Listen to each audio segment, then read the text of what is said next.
प्रधानमंत्री नरेंद्र मोदी ने की यूक्रेन की ऐतिहासिक राजकीय यात्रा। स्वतंत्रता मिलने के बाद से किसी भारतीय प्रधानमंत्री की है यह पहली यात्रा। रूस यूक्रेन के बीच चल रहे युद्ध को खत्म करने पर भी की गई चर्चा। केंद्र सरकार ने एकीकृत पेंशन योजना को दी मंजूरी। योजना के तहत कर्मचारियों के लिए किया गया निश्चित पेंशन का प्रावधान। 1 अप्रैल 2025 से प्रभावी होगी योजना। इसरो ने चंद्रयान 4 और 5 के लिए पूरा किया डिजाइन। हालांकि अभी तक नहीं मिली है सरकार की मंजूरी। चंद्रमा की सतह से नमूने एकत्र करना और उन्हें वैज्ञानिक विश्लेषण के लिए पृथ्वी पर वापस लाना है इस मिशन का उद्देश्य। केंद्र सरकार ने यूपीएससी को उम्मीदवारों का आधार प्रमाणीकरण करने की दी अनुमति। यूपीएससी में हो रही धोखाधड़ी को रोकना है इसका उद्देश्य। प्रक्रिया के तहत ई-केवाईसी प्रमाणीकरण सुविधा का किया जाएगा उपयोग। केंद्रीय स्वास्थ्य मंत्री ने नई दिल्ली में किया राष्ट्रीय चिकित्सा रजिस्टर पोर्टल का शुभारंभ। अब एक ही स्थान पर उपलब्ध होगी देश भर के डॉक्टरों और स्वास्थ्य सेवाओं से जुड़े पेशेवरों की जानकारी।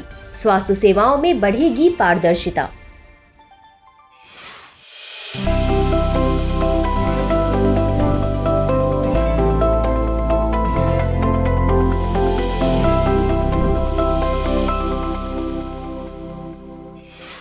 हाल ही में प्रधानमंत्री नरेंद्र मोदी ने यूक्रेन की ऐतिहासिक राजकीय यात्रा की। इस दौरान उन्होंने यूक्रेनी राष्ट्रपति से मुलाकात की। साथ ही रूसी आक्रमण में मारे गए बच्चों को उनकी याद में श्रद्धांजलि दी। वहीं मुलाकात के दौरान प्रधानमंत्री मोदी ने रूस यूक्रेन के बीच चल रहे युद्ध को खत्म करने पर भी चर्चा की और सुझाव दिया कि समाधान का रास्ता केवल बातचीत और कूटनीति के जरिए से ही निकाला जा सकता है। बता दें कि 1991 में सोवियत संघ से स्वतंत्रता मिलने के बाद किसी भारतीय प्रधानमंत्री की पहली यूक्रेन यात्रा है, जिसे दोनों देशों के बीच राजनयिक संबंधों को मजबूत करने और सहयोग बढ़ाने का संकेत माना जा रहा है। वहीं दोनों नेताओं ने द्विपक्षीय संबंधों को रणनीतिक बनाने की दिशा में महत्वपूर्ण चर्चा की। साथ ही इस दौरान दोनों पक्षों के बीच 4 समझौतों पर हस्ताक्षर किए गए, जो उच्च क्षमता विकास की परियोजना के लिए सहयोग करेंगे। इनमें भारत द्वारा समर्थित मानवीय सहायता, कृषि और खाद्य उद्योग, सांस्कृतिक सहयोग तथा औषधि गुणवत्ता एवं विनियमन पर समझौता किए गए हैं। जानकारी के लिए बता दें कि वर्ष 2022 में रूस यूक्रेन युद्ध शुरू होने के बाद भारत और यूक्रेन के बीच व्यापारिक संबंधों में काफी गिरावट आई है। ऐसे में वाणिज्य मंत्रालय के आंकड़ों की माने तो 2021 से 22 में भारत और यूक्रेन के बीच कुल व्यापार $3.39 बिलियन था, जो 2022 से 23 में घटकर $0.78 बिलियन और 2023 से 24 में $0.71 बिलियन हो गया है। हाल ही में केंद्र सरकार ने यूपीएस यानी एकीकृत पेंशन योजना को मंजूरी दे दी है। यह योजना 2023 में गठित टीवी सोमनाथन समिति की सिफारिशों पर आधारित है, जो 1 अप्रैल 2025 से प्रभावी होगी। वहीं यूपीएस के तहत कर्मचारियों को उनके अंतिम 12 महीनों की सेवा के औसत मूल वेतन के 50% के बराबर पेंशन की गारंटी दी गई है, जबकि 10 से 25 साल की सेवा अवधि के लिए पेंशन को आनुपातिक रखा गया है। यदि कर्मचारी की मौत हो जाती है तो उसके परिवार को मूल वेतन का 60% पारिवारिक पेंशन के रूप में दिया जाएगा। वहीं अब कर्मचारी के कम से कम 10 वर्षों की न्यूनतम सेवा के बाद सेवा मुक्त होने पर उसे न्यूनतम 10,000 रुपए प्रति माह की पेंशन दी जाएगी। इस पेंशन योजना के तहत महंगाई भत्ते को भी शामिल किया गया है और बढ़ती महंगाई के साथ ये बढ़ेगी। बता दें कि यूपीएस केंद्र सरकार के कर्मचारियों के लिए एक नई पेंशन योजना है। इस योजना के तहत कर्मचारियों के लिए एक निश्चित पेंशन का प्रावधान किया गया है। इसमें ओपीएस यानी पुरानी पेंशन योजना और एनपीएस यानी राष्ट्रीय पेंशन प्रणाली दोनों के लाभों को शामिल किया गया है। यह योजना भारत में कर्मचारियों के सेवा मुक्त के बाद एक दूरदर्शी योजना का प्रतिनिधित्व करती है। इसका लक्ष्य सभी पात्र कर्मचारियों के लिए एक सुरक्षित और टिकाऊ पेंशन प्रणाली प्रदान करना है, जबकि इसका मकसद सरकारी कर्मचारियों को एक आसान और विकल्प के तौर पर दीर्घकालिक वित्तीय सुरक्षा प्रदान करना है। हाल ही में इसरो प्रमुख ने घोषणा की है कि उन्होंने अगले चरण के चंद्र मिशन यानी चंद्रयान 4 और 5 के लिए डिजाइन पूरा कर लिया है। हालांकि इसके लिए अभी सरकार की मंजूरी नहीं मिली है।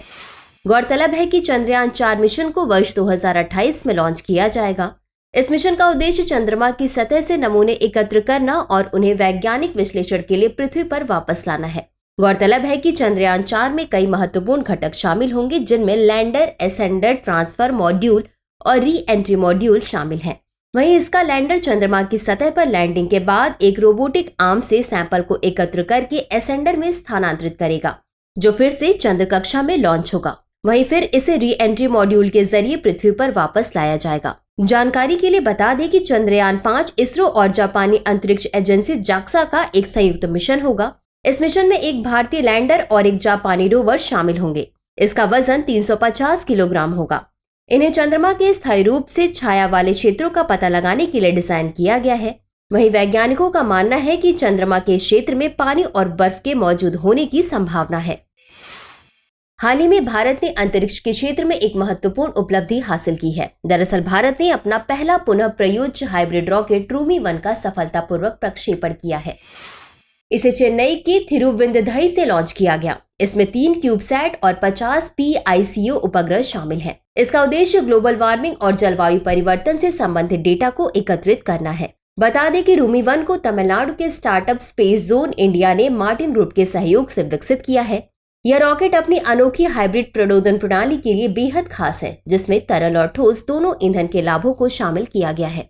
वहीं इसका हाइब्रिड डिजाइन ठोस प्रणोदक और तरल ऑक्सीडाइजर का उपयोग करता है, जिससे आकस्मिक विस्फोट का खतरा कम हो जाता है। इस तकनीक से बेहतर कार्यकुशलता और परिचालन की लागत में कमी का अनुमान है। तो वहीं इस रॉकेट में CO2 ट्रिगर्ड पैराशूट प्रणाली का प्रयोग किया गया है, जो एक पर्यावरण के अनुकूल और एक किफायती तंत्र है। यह प्रणाली प्रक्षेपण के बाद रॉकेट के हिस्सों को सुरक्षित वापस लाने में मदद करती है। जानकारी के लिए बता दें कि स्पेस जोन इंडिया चेन्नई की एक एरो टेक्नोलॉजी कंपनी है। इस कंपनी का उद्देश्य अंतरिक्ष उद्योग में कम लागत वाले दीर्घकालिक समाधान प्रदान करना है। यह एरोडायनेमिक सिद्धांतों, सैटेलाइट टेक्नोलॉजी, ड्रोन और रॉकेट टेक्नोलॉजी पर व्यवहारिक प्रशिक्षण अनुभव प्रदान करती है। हाल ही में इसरो की इनर्शियल सिस्टम यूनिट द्वारा तैयार की गई व्योमित्र की खोपड़ी के डिजाइन को अंतिम रूप दिया गया। व्योमित्र की खोपड़ी को एल्यूमिनियम मिश्र धातु का उपयोग करके बनाया गया है, जो कि अपने उच्च लचीलेपन, हल्के वजन, गर्मी प्रतिरोध और यांत्रिक गुणों के लिए प्रसिद्ध है। इस मिश्र धातु का उपयोग आमतौर पर ऑटोमोटिव इंजन और एरोस्पेस घटकों को बनाने के लिए किया जाता है। व्योमित्र की खोपड़ी को अविश्वसनीय रूप से मजबूत बनाया गया है, जो रॉकेट लॉन्च के दौरान अनुभव किए जाने वाले तीव्र कंपन भार को झेलने में सक्षम है। बता दें कि केरल स्थित विक्रम साराभाई अंतरिक्ष केंद्र में व्योमित्र का निर्माण किया जा रहा है। व्योमित्र मानव रूपी रोबोटिक प्रणाली है, जिसे मानव जैसा दिखने के लिए डिजाइन किया गया है। व्योमित्र में चलने योग्य भुजाएं, धड़, चेहरा और गर्दन है।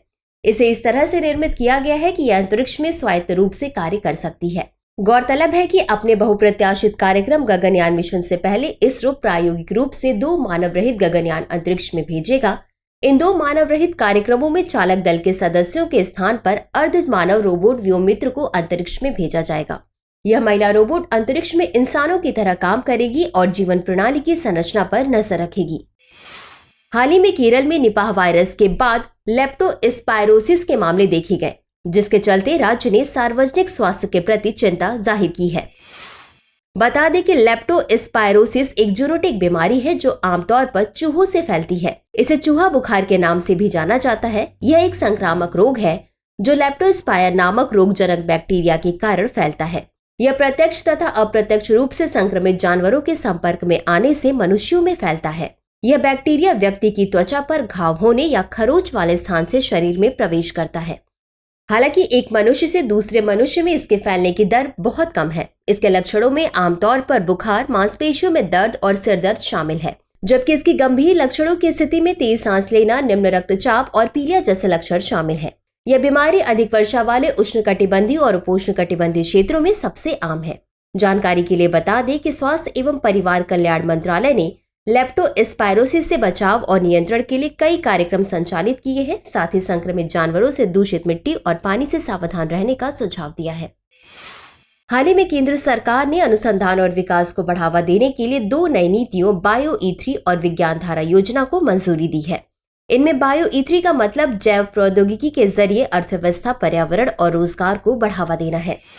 इसका उद्देश्य जैव प्रौद्योगिकी का उपयोग करके अर्थव्यवस्था को मजबूत करना है, साथ ही पर्यावरण की सुरक्षा और नए रोजगार के अवसर पैदा करना है। इस पहल के तहत जैव विनिर्माण, बायो AI हब और बायो फाउंड्री जैसी सुविधाओं की स्थापना की जाएगी, जो तकनीकी विकास और व्यावसायिक अवसरों को तेजी से आगे बढ़ाएंगी। साथ ही नेट जीरो कार्बन अर्थव्यवस्था तथा पर्यावरण के प्रति जिम्मेदार जीवन शैली को बढ़ावा देगी। वहीं सर्कुलर बायो इकोनॉमी यानी पुनः प्रयोग और रिसाइकलिंग पर आधारित अर्थव्यवस्था को भी बढ़ावा देगी। बता दें कि दूसरी योजना विज्ञान धारा योजना है, जिसे विज्ञान और प्रौद्योगिकी के क्षेत्र में नए शोध और विकास को बढ़ावा देने के लिए मंजूरी दी गई है। इस योजना का मुख्य लक्ष्य देश में विज्ञान और प्रौद्योगिकी के क्षेत्र में हो रहे कार्यों को बढ़ावा देना है। इसे विज्ञान एवं प्रौद्योगिकी विभाग की 3 प्रमुख योजनाओं का विलय करके बनाया गया है। इसके 3 व्यापक घटक हैं, जिसमें विज्ञान और प्रौद्योगिकी, संस्थागत और मानव क्षमता निर्माण, अनुसंधान एवं विकास और नवाचार, प्रौद्योगिकी विकास और परिनियोजन शामिल है। इसके लिए 2021-22 से 2025-26 तक 10,579 करोड़ रुपए का परिव्यय प्रस्तावित किया गया है। हाल ही में केंद्र सरकार ने यूपीएससी को उम्मीदवारों का आधार प्रमाणीकरण करने की अनुमति दे दी है। बता दें कि कार्मिक एवं प्रशिक्षण विभाग ने यूपीएससी को अभ्यर्थियों की पहचान के लिए स्वैच्छिक रूप से आधार आधारित सत्यापन करने की अनुमति दी है। गौरतलब है कि इस आधार आधारित सत्यापन का उद्देश्य किसी भी प्रकार की धोखाधड़ी से बचना है। दरअसल बीते कुछ समय से यूपीएससी में धोखाधड़ी से जुड़े कई मामले चर्चा में रहे हैं। इस आधार आधारित सत्यापन प्रक्रिया की शुरुआत वन टाइम रजिस्ट्रेशन यानी OTR पोर्टल पर पंजीकरण के समय की जाएगी और इस प्रक्रिया के अंतर्गत eKYC प्रमाणीकरण सुविधा का उपयोग किया जाएगा। बता दें कि eKYC एक ऐसी प्रक्रिया है जिसमें आपकी पहचान और पर्सनल जानकारी की पुष्टि डिजिटल रूप में की जाती है। जानकारी के लिए बता दें कि संघ लोक सेवा आयोग यानी यूपीएससी एक संवैधानिक आयोग है। इसका गठन भारतीय संविधान के अनुच्छेद 312 के तहत किया गया है।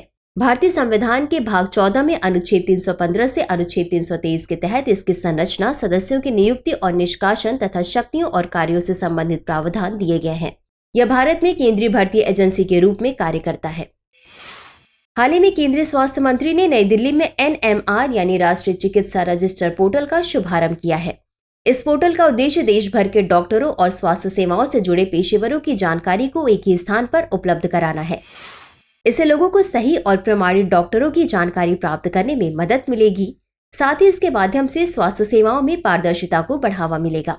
बता दें कि राष्ट्रीय चिकित्सा रजिस्टर को राष्ट्रीय चिकित्सा आयोग अधिनियम 2019 की धारा 31 के तहत अनिवार्य किया गया है, जिसमें बताया गया है कि ethics and medical registration board electronic रूप में एक राष्ट्रीय रजिस्टर बनाए रखेगा। इस रजिस्टर में डॉक्टरों के नाम, पता और उनकी सभी मान्यता प्राप्त योग्यताओं की जानकारी शामिल होगी। जानकारी के लिए बता दें कि NMR एक ऐसा डेटाबेस है जिसमें भारत के सभी एलोपैथिक MBBS डॉक्टरों की जानकारी होगी। इस रजिस्टर की खास बात यह है कि यह डॉक्टरों की आधार ID से जुड़ा होगा, जिससे डॉक्टर की पहचान और उसकी जानकारी की प्रामाणिकता सुनिश्चित की जा सके। इसका मकसद डॉक्टरों और स्वास्थ्य सेवाओं में पारदर्शिता और विश्वसनीयता को बढ़ावा देना है।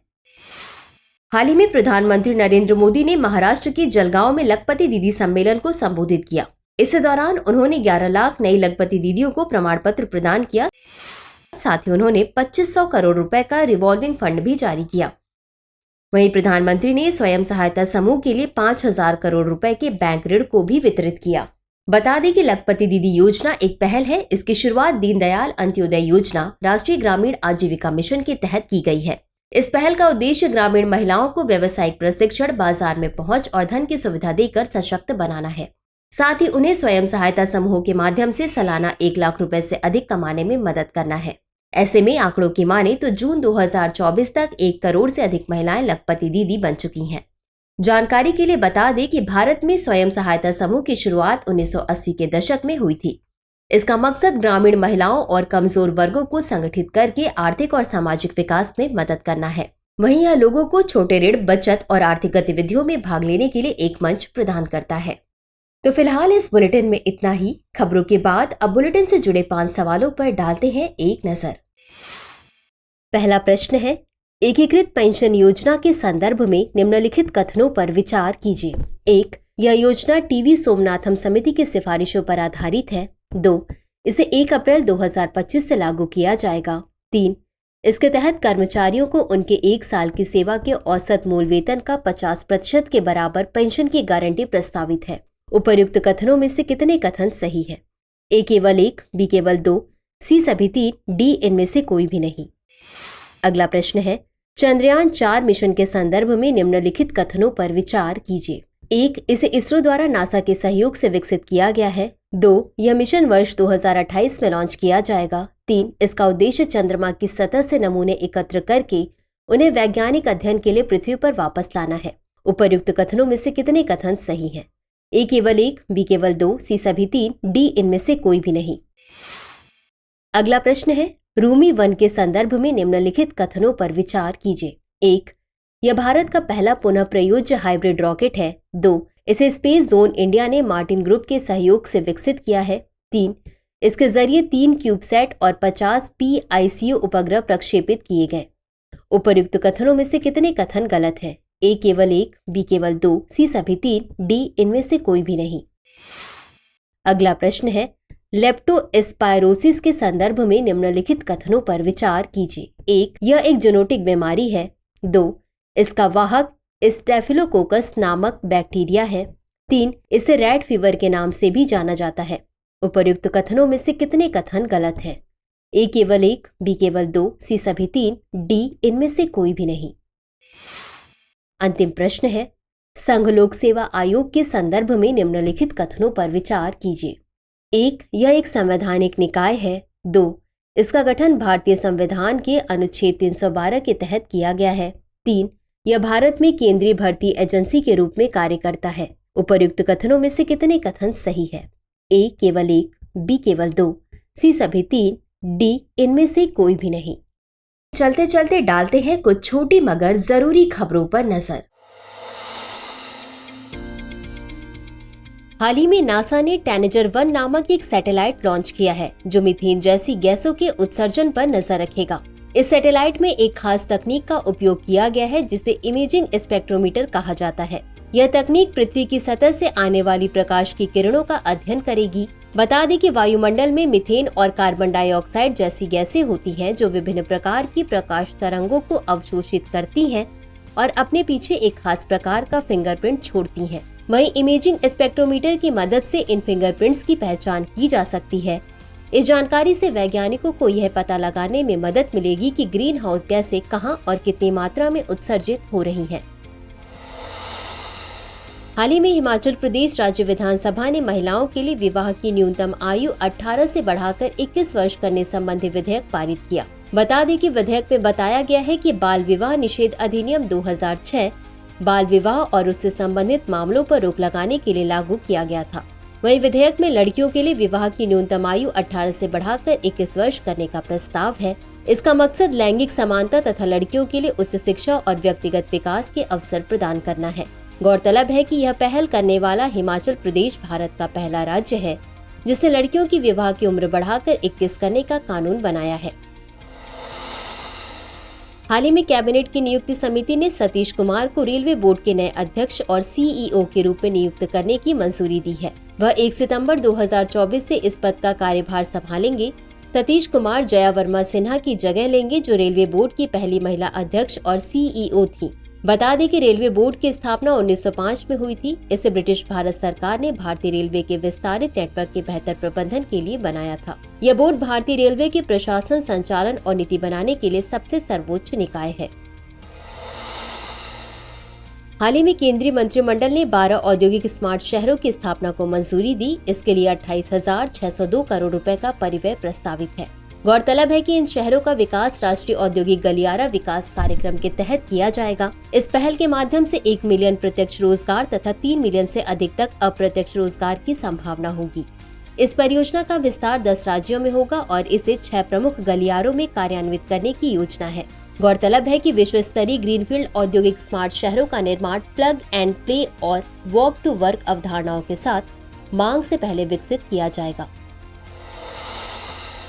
हाल ही में हुरुन इंडिया रिच लिस्ट 2024 जारी की गई। इसमें पहली बार भारत के 300 से ज्यादा अरबपतियों को शामिल किया गया है। इस लिस्ट के मुताबिक गौतम अडानी, मुकेश अंबानी को पीछे छोड़ते हुए देश के सबसे अमीर व्यक्ति बन गए हैं। इनकी कुल संपत्ति 11.6 लाख करोड़ रुपए से अधिक की आंकी गई है। ऐसे में लिस्ट की माने तो इनकी संपत्ति में बढ़ोतरी अडानी ग्रुप के शेयरों में जबरदस्त उछाल के कारण हुई है, जो एक साल के दौरान करीब 95% बढ़ा है। वहीं मुकेश अंबानी की कुल संपत्ति 2024 में 25% से बढ़कर 10.14 लाख करोड़ रुपए हो गई, जिसके साथ वह दूसरे सबसे अमीर भारतीय बन गए हैं, जबकि शिव नादर और HCL फैमिली तीसरे सबसे अमीर भारतीय बने हैं। बता दें कि हुरुन इंडिया रिच लिस्ट 2012 में अनस रहमान जुनैद द्वारा लॉन्च की गई थी, जबकि हुरुन ग्लोबल की स्थापना 1998 में लंदन में हुई थी और यह भारत, चीन, France, Britain, America, Australia, Japan, Canada और लग्जमबर्ग में जारी की जाती है। हाल ही में रक्षा राज्य मंत्री ने भारतीय तटरक्षक बल का पहला प्रदूषक नियंत्रण पोत समुद्र प्रताप को गोवा में लॉन्च किया। इसका निर्माण स्वदेशी रूप से गोवा शिपयार्ड लिमिटेड द्वारा किया गया है, जो भारतीय तटरक्षक बल के लिए काम करेगा। यह पोत देश के समुद्री तटों पर तेल रिसाव की घटनाओं का पता लगाने और उन्हें रोकने में सहायता करेगा। बता दें कि गोवा शिपयार्ड लिमिटेड भारत का एक प्रमुख शिपयार्ड है और यह भारतीय तटरक्षक बल के उपयोग हेतु 583 करोड़ रुपए की लागत से 2 प्रदूषक नियंत्रक जहाजों के निर्माण के लिए एक अनुबंध पर हस्ताक्षर किए हैं। हाल ही में केंद्रीय मंत्रिमंडल ने कृषि अवसंरचना कोष के विस्तार को मंजूरी दी है। इसका मकसद भारत में कृषि अवसंरचना को बढ़ावा देना है तथा योजना को अधिक प्रभावशाली, समावेशी और अधिक लाभार्थियों के लिए आकर्षक बनाना है। इस योजना में सामुदायिक कृषि परिसंपत्तियों के निर्माण के लिए अनुकूल परियोजनाओं के तहत बुनियादी ढांचे के निर्माण के लिए सभी पात्र लाभार्थियों को शामिल किया जाएगा। बता दें कि कृषि अवसंरचना कोष देश में कृषि अवसंरचना के लिए एक वित्त पोषण सुविधा है। इसे जुलाई 2020 में लॉन्च किया गया था। यह किसानों, कृषि उद्यमियों और किसान समूहों जैसे किसान उत्पादक संगठन, स्वयं सहायता समूह तथा संयुक्त देयता समूहों आदि को वित्त पोषित करता है। प्रिय व्यूअर्स, हमारी टीम कोशिश करती है कि आपको दी गई खबरों में एक भी गलती ना हो, लेकिन यदि किसी सोर्स या ह्यूमन एरर की वजह से ऐसी गलती हो जाती है तो इस वीडियो के कमेंट बॉक्स में उस गलती को सुधार कर पिन कर दिया जाता है। यह आपको कमेंट बॉक्स में सबसे ऊपर दिखाई देता है। डियर व्यूअर्स, अपने एग्जाम की तैयारी को और बेहतर करने के लिए हमारे चैनल को लाइक, शेयर और सब्सक्राइब करना न भूलें।